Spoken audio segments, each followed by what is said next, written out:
Gumawa ako ng pinakamalaking microphone sa buong mundo.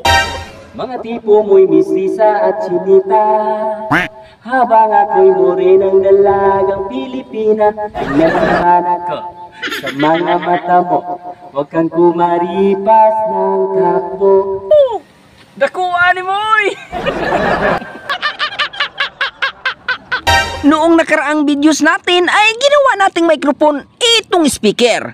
In this video, gawa natin siya ng paraan para magmukha siyang microphone. At ito na yon.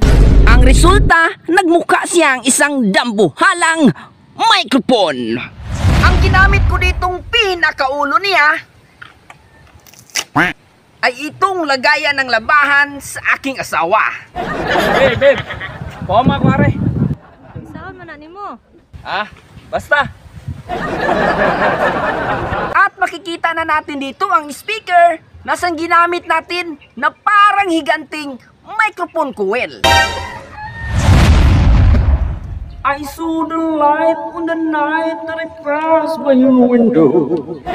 I saw the flickering shadows of love on your blind.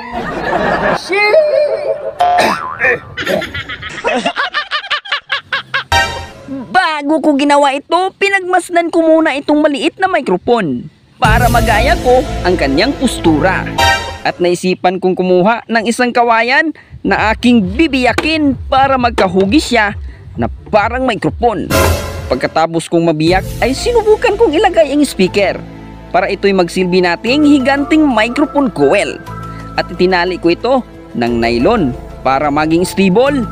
Sa tingin ko, kung meron lang tayong budget para sa ating mga content, ay mas gumanda pa itong ginawa natin. Kaya sa panonood ninyo ng aking mga videos at pag-share nito ay malaking tulong ito para sa susunod nating mga content. At tuwing nakikita kong magkasama na kayo, naiinis ako't nasisira ang araw ko. At di ko alam bakit ba nagkaganto. Sadyang masasaktan kahit di rin naman tayo. Ang puso ko